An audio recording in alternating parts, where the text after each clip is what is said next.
All I can say is, look, it's a lot easier getting clean and sober than it is using. I promise you.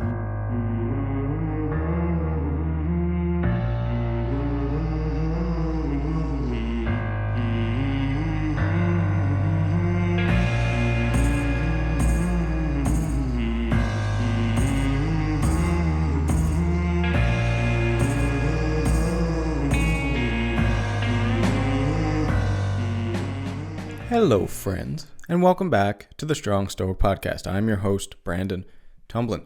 Today, I have the privilege of talking with John Giordano. John is an expert in the treatment of addiction and mental health, and he's also the founder of the National Institute for Holistic Addiction Studies. He's written several books on addiction and also on his life's journey. He had quite a rough life, and he was actually an addict himself. I had a lot of fun talking with him. I hope you enjoy it. Hello, John. How are you today? Thanks for joining me. Oh, well, listen, every day's a good day that I'm above ground and healthy. Yeah, that's a good rule to live by, isn't it? Absolutely, man. So you're an addiction expert. You're an expert in addiction. Let's say it like that. I want to start with sort of the basics. I know you've said this definition a lot, but I really love your definition of addiction. So how would you define addiction? Well, it's really simple. When you continue to use a substance or a behavior in spite of adverse consequences, maybe you have a problem. Yeah. So, and I love that definition because I think people get confused between hard work and addiction, right? Because by that definition, you can be a hard worker, you can be successful while not sacrificing your health, while not sacrificing your family and all the other good parts of your life. And so by that definition, that wouldn't be an addiction, right? No. What you see, here's the problem. Boy, people get confused. Instead of talking about drugs, we'll talk about simple stuff like, how about sex addiction? Oh, there's nothing wrong with sex. Everybody's going to say, what's wrong with sex? Well, there's nothing wrong with it. But if you're not using contraceptives, if you're cheating on your wife, okay, and you can't stop masturbating, and you can't stop watching porn, in spite of having problems at home and at work, maybe you want to call that addiction. Right. So it's when it starts negatively impacting your life. Exactly. And so what we hit on to there is that addiction, obviously what everyone thinks about is drugs. But it can be so many things, right? Like we hinted on. So you said just a couple right there. You said sex, and then we mentioned work. People can certainly be addicted to their work and to their success. We have social media addiction, which I want to get on in detail a little bit later. But there's a huge range of let's say things that people can be addicted to. It's certainly endless. It seems to be anyway. Well, we call it RDS. Dr. Blum, the geneticist who I work with, who found the addiction gene or the alcoholic gene, all right, which is the DRD2 ALE1 variant gene. There is a gene, the main gene for addiction. There are other genes also that are co-contributing to that gene, that specific gene. But now if you have that gene, doesn't mean you're going to become an addict, but there's such a thing as epigenetics. Epigenetics means the social environment can change what is called the gene expression. So if you have the gene, that doesn't mean you're going to be an addict, but it means that you have the propensity to be one. We're so conditioned to look at certain behaviors and just look at that and then throw pills at it or lock people up. We're not looking at the whole enchilada, okay?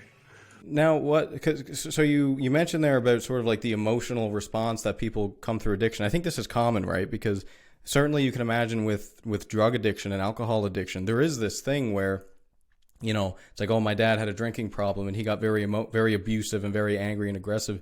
So like there clearly seems to be a link between the two. Like what is that? Is that like when they can't get their fix, they get aggressive, or is it just aggression? No, not all people get aggressive. Some people are happy drunks. You ever heard of happy drunks? Okay. Yeah. These are suppressed emotions. All right, that are suppressed, and as you know, alcohol releases that. Okay, and all these suppressed emotions come out, and what do people do? They take it out on the nearest person next to them. So a lot of this stuff is it's if you look at addiction like a mosaic, all right, there are many moving pieces. It's diet, it's exercise, all right, it's looking at comprehensively into the medical component that's driving some of these things. Then there's the psychological piece. Then there's life skills that they have to learn. Then there's all kinds of different things because there's different levels of addicts. There's different kinds of people. So just because you're an addict doesn't mean you're a thief or you're a robber or they have a joke in addiction that goes, if an alcoholic robs you when he's drunk, the next morning he apologizes to you and gives you back your stuff. If an addict robs you, the next morning he helps you look for your stuff. Yeah.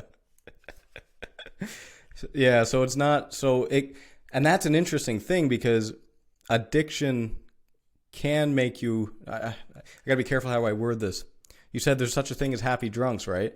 So that's so a lot of people survive in that state, right? A lot of people they get drunk and it's clearly an addiction and it's taking away from other parts of their life, but then they're out and they're being social and it's like this guy's so much fun when he's drinking or when he's doing drugs and everyone in the friend group loves him, yet it's taking away from other parts of his life, such as maybe his most intimate relationship with his partner or his children and so on. But from the outside, what you see is not what you get necessarily.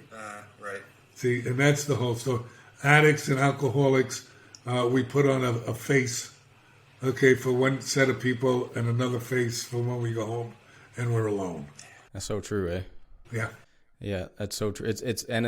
It's really hard being that person that's seeing the difference as well, right? Like when you're out with someone that you know and care about that has an addiction problem and you're seeing they're like the life of the party and then you go home and you see just the worst person, the worst version of themselves. That's a hard position to be in as well, right? Well, I had kids die in my arms. I've had brought back some kids from the brink of death. This industry is very rewarding, but it's also very painful to watch. And it's sad because, believe it or not, most addicts are very smart and very talented. Problem is they don't believe in themselves. They think they're failures. And when I tell people all the time, there are no failures in life, only lessons. And when you stop is when you fail. Right. Yeah, that's true as well because again, everyone thinks about the addict that is, shoving needles up their arm, but it's I know as well a lot of people that are actually very functional addicts and they're very successful.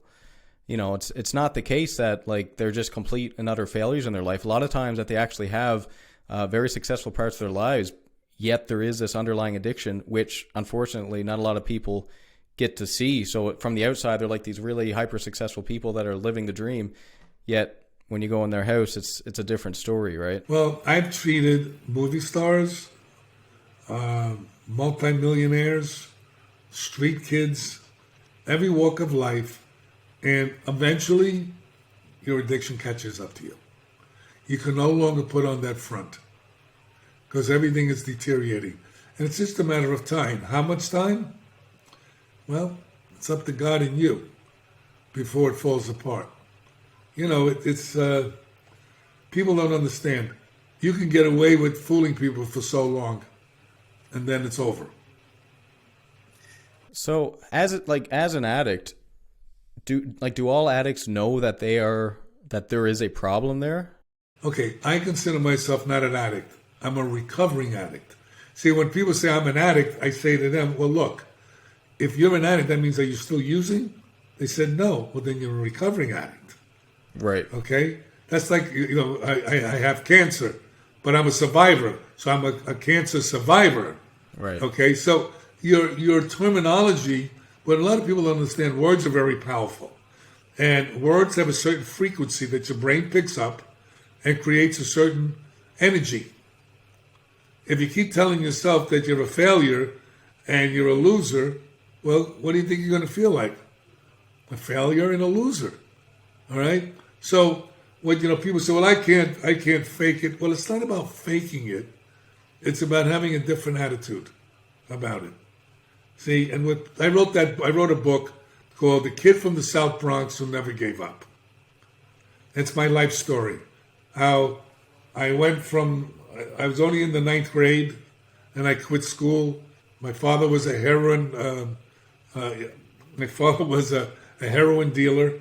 My uncle was a hitman. My family were like a mafia family. So I was in gangs when I was a kid. All kinds of things, selling dope and doing collection work for the smugglers and all the bad stuff. Okay, and I turned my life around. So I wrote the book, How to Be Successful. Okay, regardless, as long as you don't give up. And when I got into recovery, that's where my life totally changed. Went back to school. I started my treatment center with $300 when I was clean, a couple of years, and we sold it in 2012 for $45 million. Now I say that not so to say, well, look at me, or look at the ego. No, not that bullshit. Say, here's a kid from the South Bronx, okay, who I was homeless when I first got clean. I came from nothing, okay, and was successful. But not only monetarily, spiritually. I became a whole different person. And God bless me, and that's why I do these things. So what was that the motivating factor for you then? Was it like basically, you pulled yourself out of addiction and you recognized the benefit of it and you wanted to share that with... My son almost died from this. Now, I don't know about anybody else, but I always wanted a son. And when I watched him lay in the bed and they're doing, putting charcoal down his throat, okay, because he OD'd, my heart was in a million pieces. I just wanted to die. Okay, I blamed myself. But I thank God I was in recovery and I had a support team. So I'm tired of going to funerals, seeing so many young people dying. Okay, so I made it my life's work to do the best I can, to do science, to find out what's driving these addictions. Excuse me. That's why I got with Dr. Blum and about 25 universities, clinicians and scientists and researchers. And I'm currently in 77 medical journals. But it's see, guys like you that are putting on these podcasts, if we help one person, we save a whole family, not just that person. Yeah, well, that's something that's really motivating for me is sort of the domino effect of any act of kindness, any way that you help someone else, the domino effect. Like you coming on here now and it takes one person to listen to this and get value from it for it to be like 100% worth it, Well, it's very difficult today about treatment centers are behind the times. A lot of treatment centers are just about the money. I hate to say it, but it's true. Not all of them, but a lot of them. We got a lot of bad actors in this. So It's tough. And people go to, self-help groups and they go, well, they don't work for me. No. They're not working for you. You're working for them. Okay? So the bottom line is you got to do the work. The treatment centers doesn't do the work. The self-help groups don't do it. You do the work. They guide you. Right. If you don't go at this recovery like you went at your disease, you will fail. Yeah, that's a good point. You gotta attack it like a disease. Absolutely. It is a disease. It is a disease. I want to go back to one thing you said about terminology. So, because I've always wondered why the term recovering addict is used. So you corrected me there. So if someone is an addict, that means that they're still an addict, and you use the term recovering addict. But why the term recovering addict as opposed to I'm no longer an addict? Well, because it's like anything else. You can still have all the behaviors that takes a lifetime to fix. I'm still working on behaviors, and I'm going to almost 37 years in recovery. Recovering addict, I'm a recovering person. You can say that if you like. To me, we're always learning, changing, growing, okay, if you're working in that direction. So you are in recovery. You were an addict, so you're a recovering addict. Addict to me represents all the negative stuff. You become an inhuman human. Okay, now you're becoming a human again. So here you are in recovery. And recovery's a long-term thing. It's not, it's like, for instance, let's say you want to go to the gym. You want to get in shape. So you go for a month and you start to get in some shape, all right? Then you quit. What happens? You go back to the way you were, right? Same thing with recovery. Yeah. It's an ongoing job. Remember, those neural pathways are very deep in your brain. Okay? It's familiar. So you start to get depressed and anxiety, your brain's going to go what's familiar. Yeah. There's certainly something to be said about habits, building those habits, and they can work for you and they can also work against you tremendously, right? Absolutely. Yeah, and that seems to be the thing with addiction. Yeah, that's interesting, eh? I want to go into a bit more depth about successful people that that have an addiction problem. So, because you can imagine, I mean, we all know people who are very, very successful, and maybe we think they have an addiction problem, maybe we don't think they have an addiction problem, yet there seems to be this thing that some people think that, if you eliminate all of the other aspects of your life, if you become very unidimensional, say you only focus on your career, you don't want a family, you don't want friends, you don't want to spend time with your parents, you only focus on this one thing, they feel like they can become perhaps ultra successful at that. And I think maybe there's a little bit of truth to that, but the question is it worth it? And I think for most people, you got to look at it this way: at what price? What are you willing to pay? It's like anything in life. What are you willing to pay? If you cut yourself off for all the beauty in life, to get to that, how does we say it? There's a great book by Dan Mellman, The Way of the Peaceful Warrior. Yeah, love it. Right? One of my favorite books. And there's always a get-to. There's always a get-to. But you miss the in-between. It's the journey that makes it so beautiful and exciting. The destination only creates another destination. You get that car you always wanted. Now you want a better one. You get that girl that you thought you always wanted. Now you want a better one. And on and on and on and on and on and on. It's never enough. We don't know how to just enjoy life, which is a gift.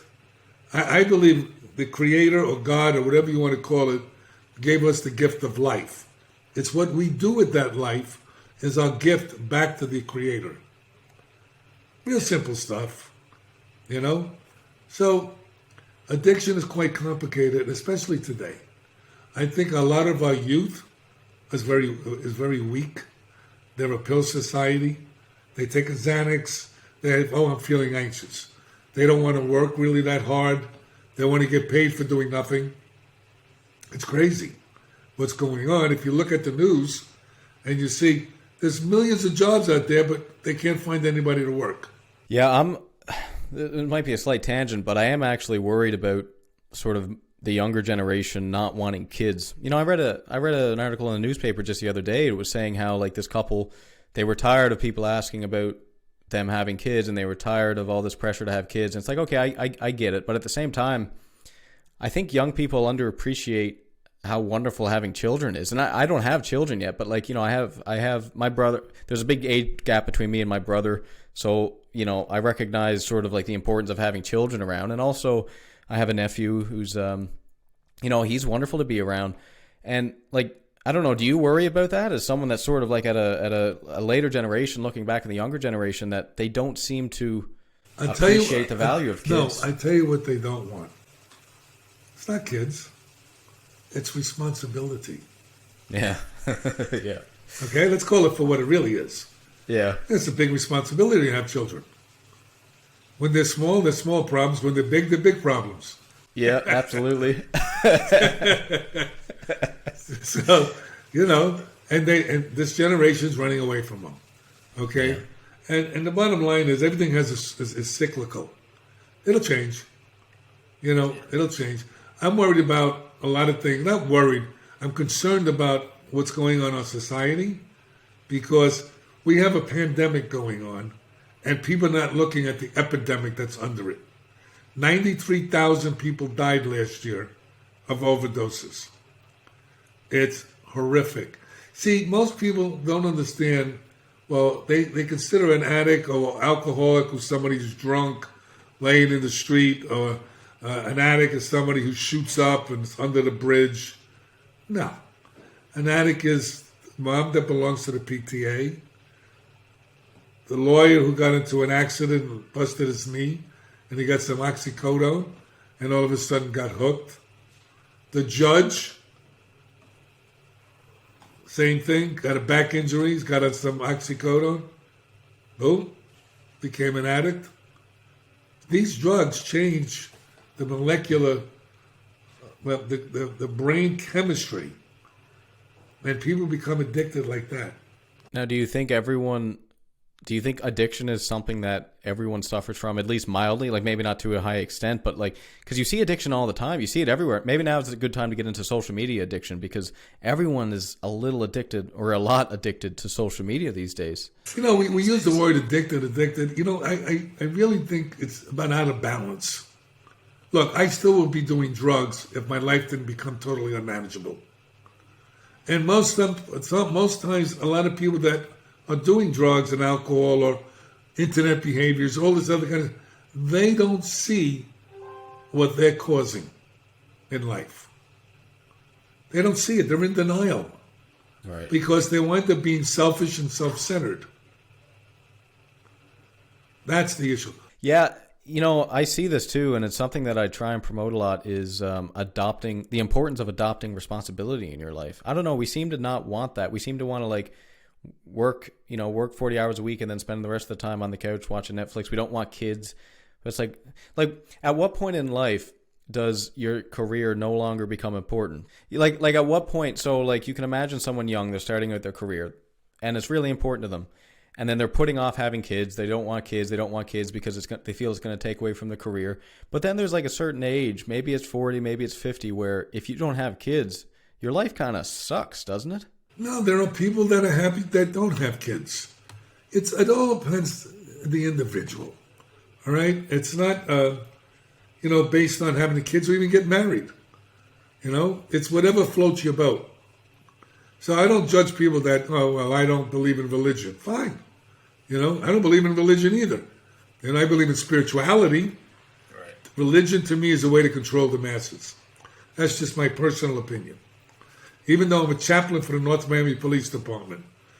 So I'm a pastor, and I just believe in spirituality, and I believe in God in my understanding. But I don't believe in religion. How do you separate the two? Real simple. Religion has dogma. Spirituality says learn to be kind instead of right. Do your best not to lie, cheat, or steal, or hurt yourself or another human being. And reach out and help somebody less fortunate than you. I could go for that. So it's sort of that ideological possession, sort of that like, this is the way, as opposed to, I guess in a sense, defining your own values, in a sense. I mean, you do it socially, but also individually. So, because really the key there is organization. I think what you're against there is sort of like the dogmatic. Whatever works for somebody, I'm not against or for. This is only for me. If religion works for somebody, go for it, man. You know, who am I to say what's good for somebody who's not good for somebody? So, and it's the same thing with when I tell addicts or alcoholics or people in general, hey, man, this is the path that I find that works for me and many people I have treated. If you choose to get on this path, great. If you have another path and it's working for you, please, by all means, go on that path. Right. So I do it very simple because, first of all, you can't tell people what to do because they usually do the opposite. It's just the way it is. Spite. And addicts, people in general don't believe anybody. So I always tell people, don't believe a word I tell you. Go online, go look for yourself. Simple approach to people, you know. What is that first step though? Because so we spoke about sort of the all of the parts of addiction, right? Chemical, sort of how your mind works being one of them, your stomach, but like, first of all, do you think all the addicts that have an issue with, with whatever it is, and they are negatively impacting other people in their lives, do you think they know? Do you think they subconsciously know? Do you think sometimes they're blissfully unaware? Sometimes they know and they don't care because they don't care about themselves. They say they love you, but that's a lie, because in order to love somebody, you have to first learn to love yourself. So everything comes from self. And it's not about other people. And people, like in relationships, one person is always trying to change the other person. Well, let's look at it this. You know how hard it is to change yourself? Good luck trying to change somebody else. It's very true, eh? But we do it all the time. We get in relationships and it's like, oh, I'm going to change it. You see, it's like, okay, I like this, but I don't like that. I'm going to try and change this about the person. It's like, God damn, you can't even change yourself. You can't even get up yourself 7 o'clock every morning. Like, how are you going to change someone else? Well, you see, here's the deal. First, you have to know yourself, number one. The more you know about you, the more you'll understand about others. Some things that other person could do that won't bother you, but may bother somebody else. Right. So it's a never-ending story. So that's why you have to internally understand where you're coming from and why does this bother you? She likes a toothbrush on the left side, you like it on the right side. I mean, so what? Right. Okay? I'm married 4 times. My father told me, continue doing it till you get it right. So I had a lousy picker, I called it, all right? So my current wife, picked me, all right? So we're together now 26 years, very happily married. I wouldn't change one thing on her. Do I like everything she does? No. I know she doesn't like everything I do, but it's not important in the scheme of things. See, that's what matters. We're happy. We act like we just met each other every day. It may sound like bullshit to people, but it's true. Anybody that knows us knows that. Right. So, I don't know. Life is a bowl of cherries, and then there's the pits. What's the secret, John? Is it accepting each other's flaws, knowing yourself, of course? No, accepting your own flaws. Knowing your own flaws. Yeah, that's great, man. It's true. And that's how you should operate in, not just in your romantic relationship, but in general. You can't do anything unless you know yourself. You can't be in a relationship, you can't be in society. You can't be a good person unless you know yourself. That's right. And that's the whole issue. You see, what people don't understand, we keep looking outside ourselves for an answer that's really inside ourselves. Yeah. Now, and along with that too is like knowing, like you said, your flaws, knowing your sources of evil, knowing your potential addictions. Like, it's not just knowing the good sides of yourself. Oh, I'm such a nice person. I'm so kind. I'm so handsome. But it's also knowing the bad parts of yourself as well, so that you can, you can't eliminate it, but you can certainly control it to an extent and make sure it doesn't do damage.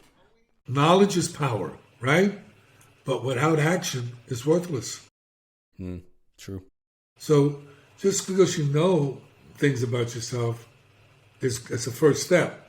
But in order to change it, you have to put it into action. And that's the hard part. Right.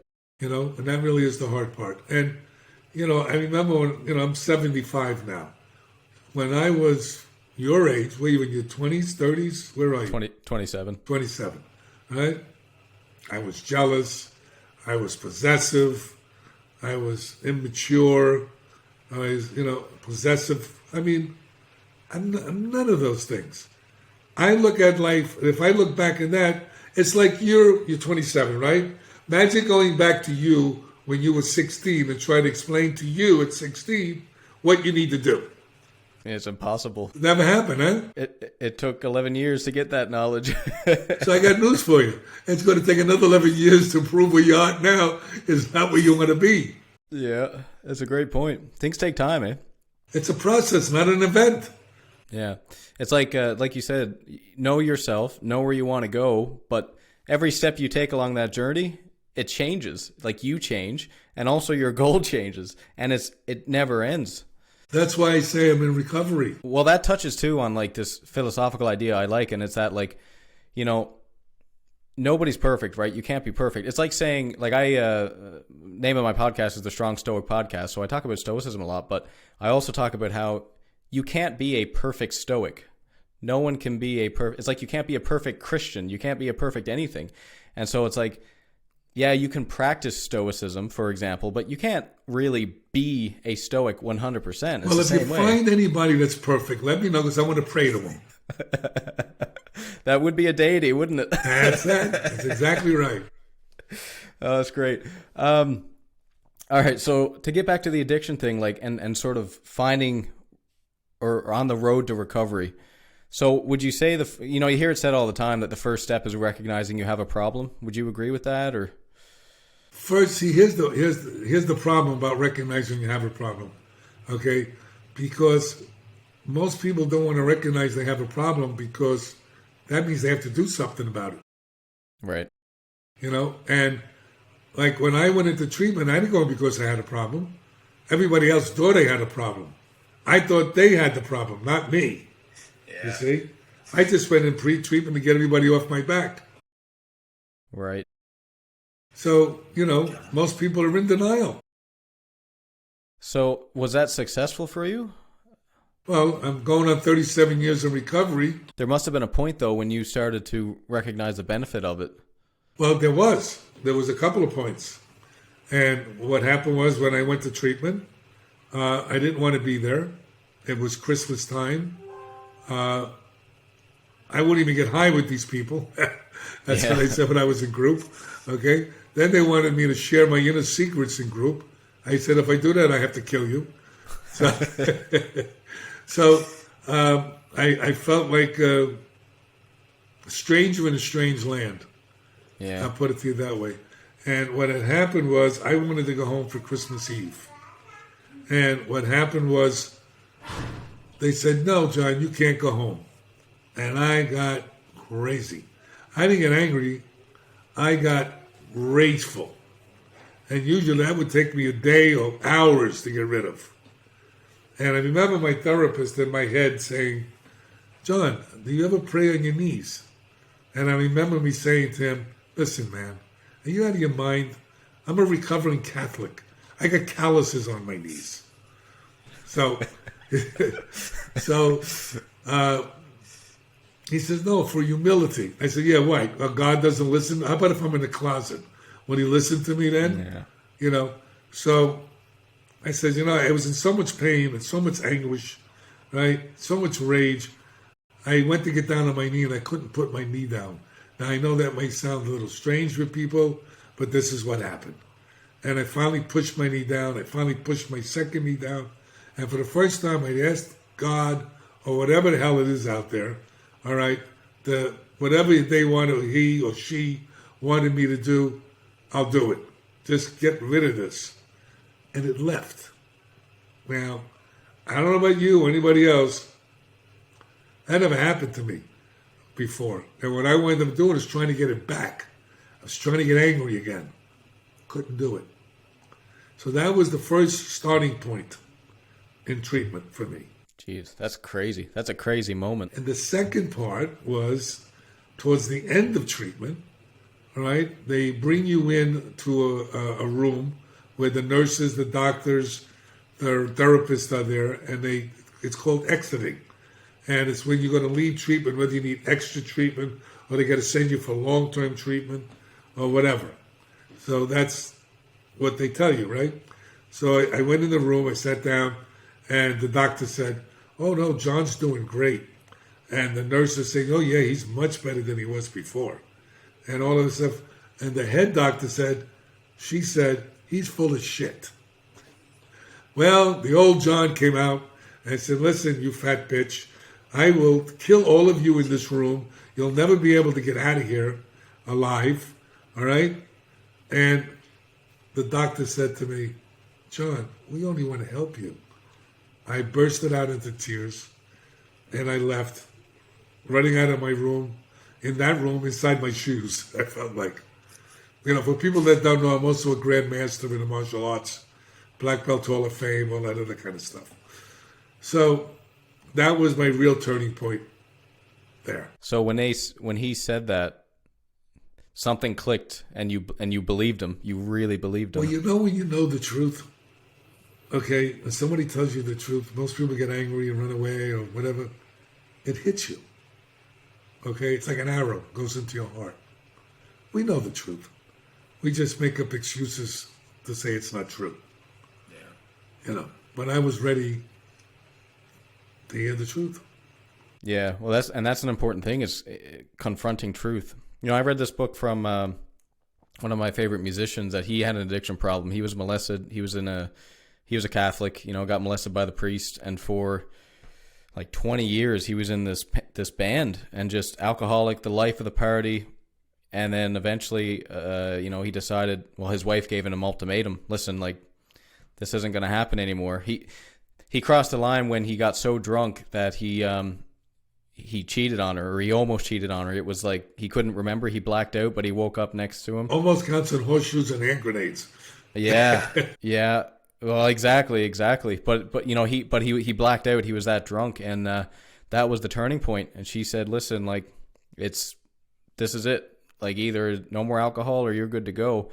What ended up happening with him, though, this blows my mind, is when he stopped drinking, he had to deal with the issues of his past. He had to deal with the fact that he was molested, and that was like this whole other. It's like all of his demons starting to come back in, and he had to face that truth. And he is a recovering alcoholic now, and he seems to be doing really well. He's back on stage, but confronting truth seems to be such an important element on the road to recovery. Oh, sure. I was molested when I was a kid also. So I've been through that, down that road. My father went to jail. He was a heroin dealer, and he went to jail when I was 8. And I got molested when I was 8.5. My whole life stories, in this book, The Kid from the South Bronx Who Never Gave Up. Yeah. I suggest people read it because it's to motivate you and to show you, no matter what happens in your life, no matter if you want to blame God, you want to blame your mother, your father, your brother, your sister, or whoever, okay, that you can overcome all of this and have a productive life. I mean, if you would have told me I would be where I am today when I was coming up in early recovery, I probably would have punched you in the face, thinking you're trying to make fun of me.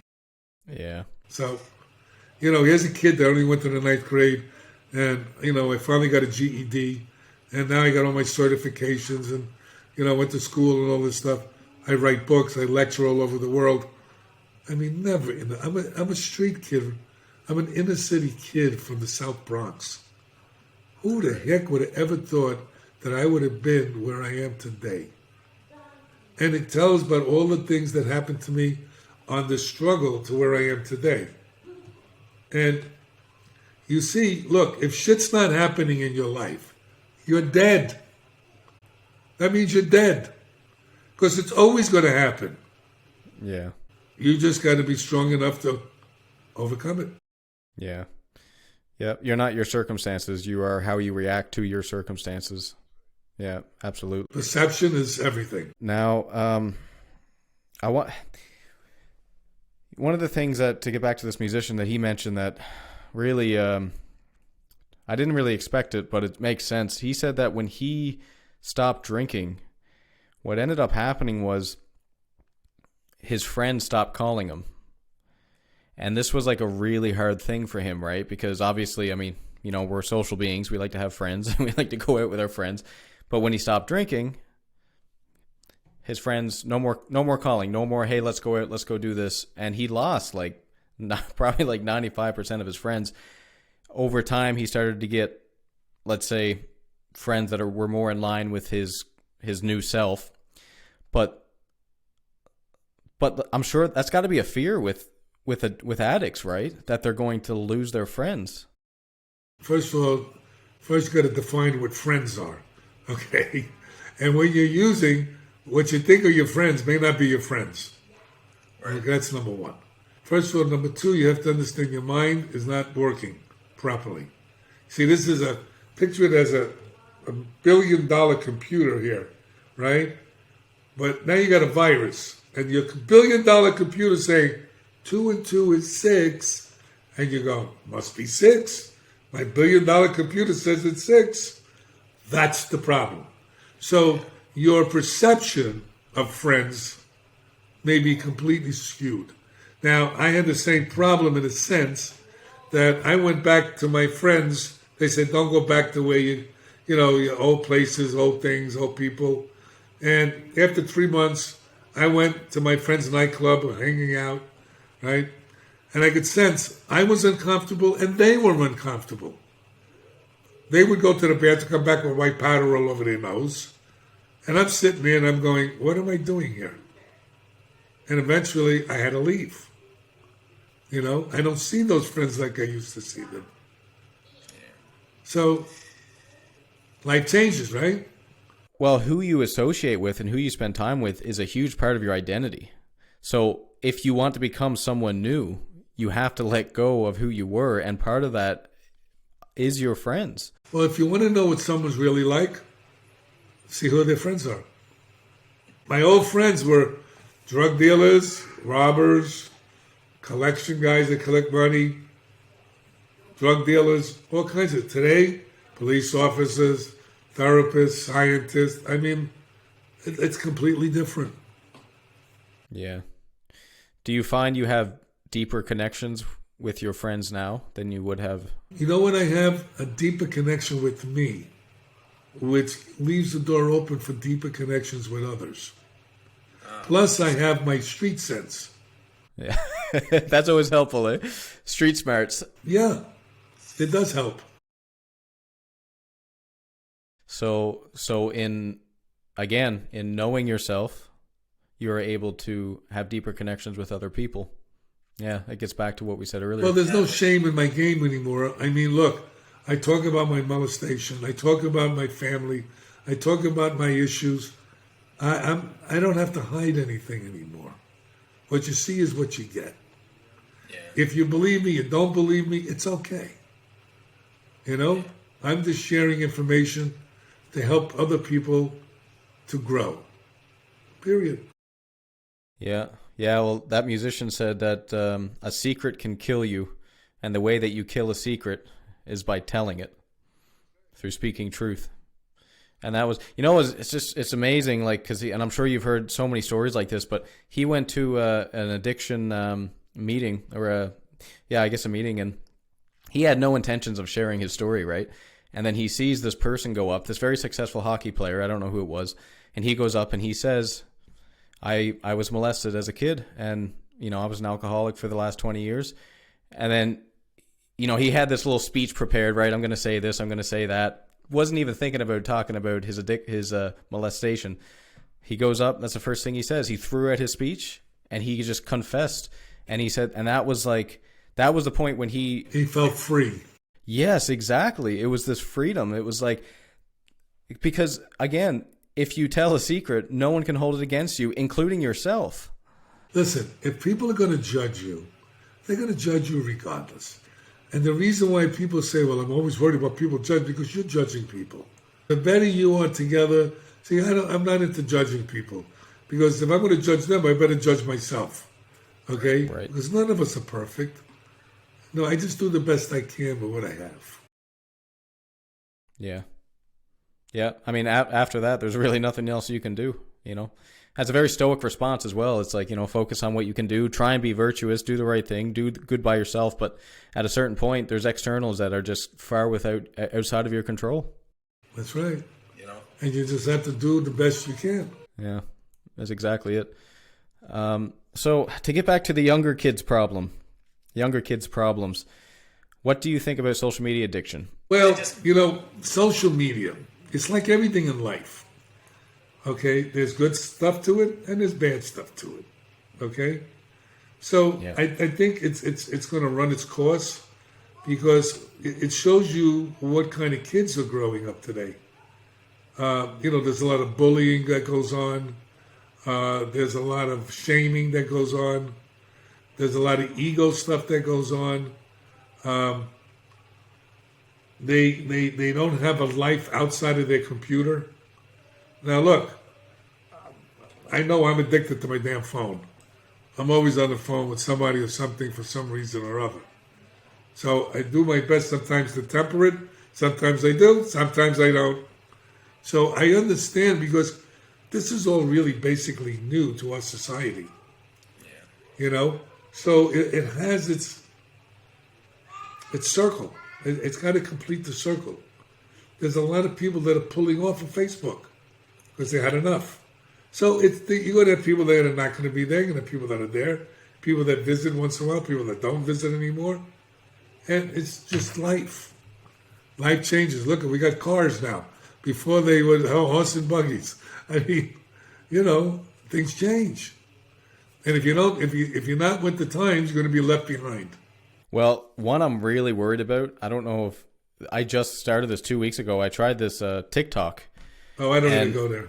Oh my God, it's crazy. Like imagine the most motivational speech you've seen in a movie, and like how that made you feel, and you just get all these emotions, and you feel so great. TikTok basically takes all those perfect moments and just puts them in an endless stream, and it's like the first day I downloaded it, I was maybe like an hour throughout the day. I was exhausted. I had a headache. I just felt terrible. And like TikTok is like the most sophisticated way of like getting you addicted that I've seen in social media. It's mind blowing. Of course, because people don't have a life outside the computer now. Okay, they have a virtual life now.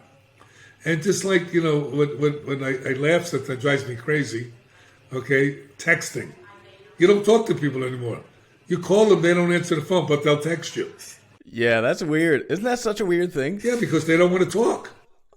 Yeah, interestingly for me now, through doing the podcast, now I hate texting. Like, if I can call you and I can, like, even FaceTime you, like, if we can't come face to face, but I can call you and see you and talk. To me, that's like I even prefer that through texting most of the time. Yeah, well, texting is a pain in the ass. To be honest with you, first of all, they text and sometimes they send it out and it's, oh no, I don't want to say that. Then I got to write another text to counteract the text they just wrote. They said, this is crazy. When you see those 3 dots come up and you're like, oh my God, I know they screwed up. Yeah. So, but it is a problem that people struggle with. And, going back to what you said about there being good things and bad things, I think in COVID, it was actually a bit of a good thing for a while, because if you couldn't physically see each other, it's better than nothing. But at the same time, it does not replace face-to-face interactions. I believe everything has its place and time. And it's meant for a reason, to create the next moment in time. And things happen that way, and that's how things change. They come up to a peak, and then they start to drop off. And that's just life. I look at karate. I look at the martial arts. When I started in 1962. I studied with some of the top grandmasters on the planet, actually. And it's a martial art. It wasn't really a sport. It was just beginning to be a sport. But today, I look at it and it's like acrobatics. It's no longer, karate, or no longer really self-defense, But it has its moments and has its places, and these kids are doing some wild stuff. I mean, it won't work in the street, okay? But, it looks nice to look at, all right? But that's not what I learned. So I just look at it and go, okay, that's their time. My time has passed. There's a season for all things. I'm out of season. Right. Yeah, everything goes through cycles, eh? I mean, it's encouraging. It's encouraging to think about it like that. That at some, we're getting, and I do see it too. Like I do actually see people pulling out of social media. I do see people saying, and maybe not 100%, but they're like, listen, like I'm not going to be doing it when I'm at the gym. I'm not going to be doing it when I'm having dinner with my family. Like this is a leisure activity that I do for maybe 30 minutes a day, and that's it. And it's very healthy. Well, that's what I'm saying. And people will change. If it starts to affect them, adversely, they'll change. Some won't, but some will. And that's just the process of life, Yeah. Yeah, it's very true. Here we are doing podcasts. 20 years ago, pod who? Yeah. No, it's true. Podcasts are wonderful too. I don't know what your experience is with it, but for me, it's like I feel like people open up more on a podcast, and that it's very hard to replicate in other circumstances. And I like the one-on-one as well. I think you get too many people in, it's too much. But like a one-on-one conversation with someone through a podcast, it's just, I don't know. I got to say, I really enjoy doing it. I love it. I got my own podcast also, Yeah. And I enjoy it. I get to meet a lot of different people like yourself, different points of view. And most of the time, it's almost the same point of view, just from a different angle. Right. And it's cool. We get to share it with maybe one person, maybe 1,000 people. I don't know. Maybe we're just talking to each other. Nobody sees it. I don't know. But, that's okay, too. Yeah. Well, and it's great, too, because, and I worry that some people over-edit their podcast as well because, like when you're having a conversation with someone, there's going to be awkward moments. There's going to be moments where, you say something wrong and then the other person corrects you. And a lot of people cut that out. And I like to leave that in. Of course, that's part of the process, man. That's part of the conversation. That's right, you got it. And to think, like, it misrepresents what it's like to actually talk to someone. Like, if you start cutting out all the bad things and, like, toning it down, it's like, that's not really, that's like the ideal conversation, which never happens, right? Bad things are somebody's perception of what's bad or good. So, sometimes it adds passion and juice to the conversation. Exactly. Yeah. All right. I want to move on a little bit to you wrote a blog post on the importance of exercise. Now, I'm a bit of a gym rat myself. I wouldn't say I'm addicted. I hope not, but it doesn't negatively impact my life, and I can actually get away from it when I have to. But I think exercise seems to be something that's good for life in general. But how does it affect addiction particularly? Oh, real simple. It's just the way it affects anybody. First of all, exercise, raises dopamine, the feel-good drug that addicts are chasing, and serotonin. It lowers stress. So stress depletes dopamine and serotonin. So you're doing two things at the same time. Of course you've heard of a runner's high, all right? Well, that's what it's doing. It's giving you that energy, that high. It's giving you, imagine the human body is a boiler that they have like up north, the boiler where they have a release valve. If it gets too hot, it lets off the steam. Well, that's what exercise does to our body and our mind. It lets off the steam. We need that release valve because people don't realize that we're stressed all the time. Whether you realize it or not, you could, for instance, you go to a doctor's office and you have to go and get checked out. My blood pressure goes up. I don't need it to go up, but it does go up, which is normal. All right? So you have to understand, you go from air conditioning outside into the heat, like in Florida, that's called thermal stress. You're getting stressed again. You can't find your other sock. You're stressed again. People don't realize the silliest things, and it's like it adds all day long, the stress. So how do you get rid of the stress? Now you can meditate, they get rid of stress. You could work out, gets rid of stress. And believe it or not, sex gets rid of stress. I hear it helps. I mean, getting real, and that's that energy that you're putting out is a release valve, is what's going on. So, we're human beings.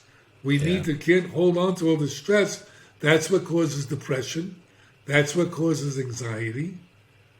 Because we're all stressed out. We don't even realize it. And sooner or later, we can't carry anymore. And we explode or implode. Yep.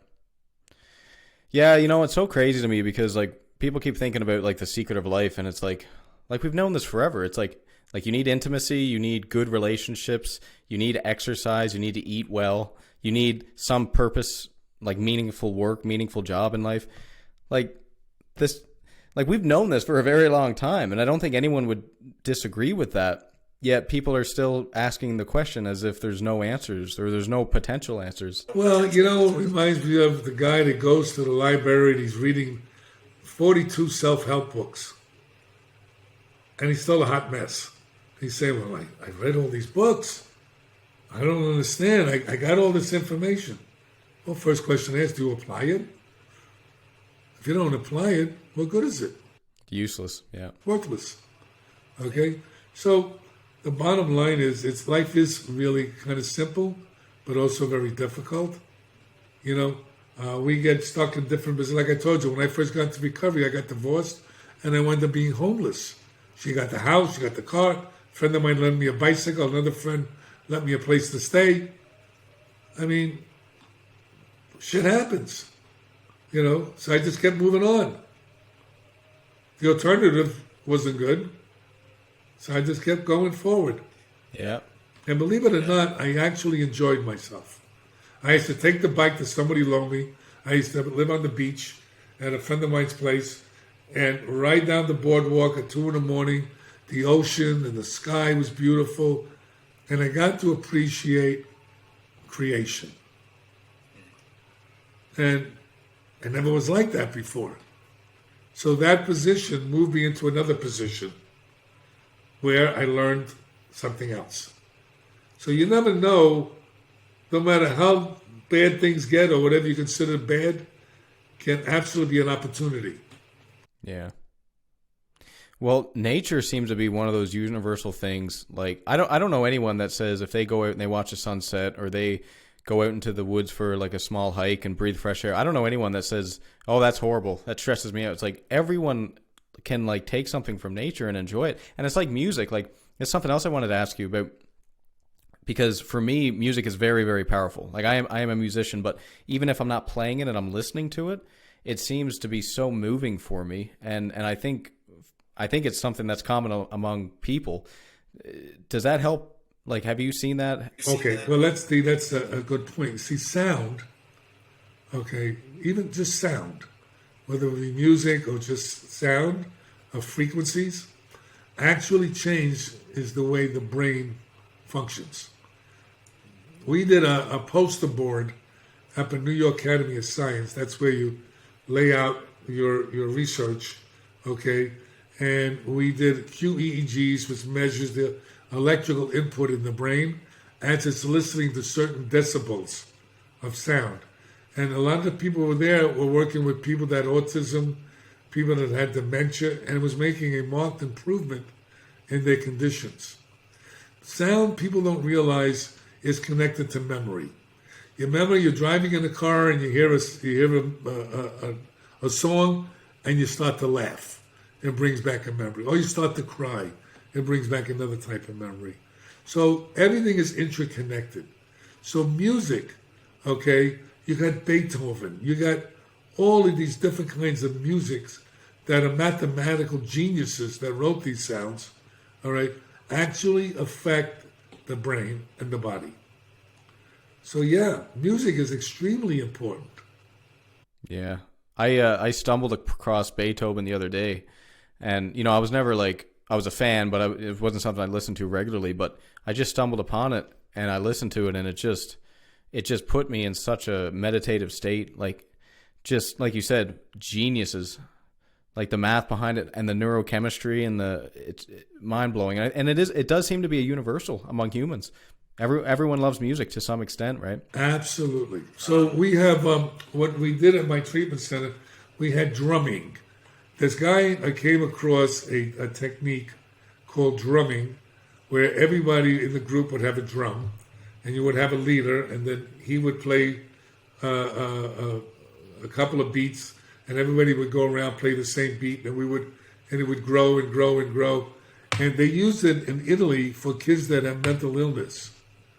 And it brought the kids that were withdrawn, okay, that were introverts, they were able to come out of themselves.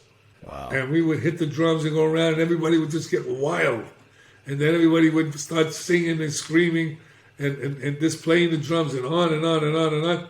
And then you stop, and then you go around the room and ask them how they felt. You know? And it's really, really cool stuff. So yes, music, sound, it's incredible. Yeah. It seems to bring everyone together too. Like if you ever had a concert, like it's like you're one with the crowd, and it's such an amazing feeling. You're all appreciating this art form, and you're all feeling the same thing, and you're connecting, and music is wonderful. In my family, like we play it when I go to see my family. It's something that we always do. We play music and we sing together, and It's Yeah, my son plays the guitar, and he sings to his son. yeah. Yeah. Well, it's great for children too, because I used to play for my nephew and everything, and yeah, they love it. Like kids, again, back to the human universal thing. Like kids love it.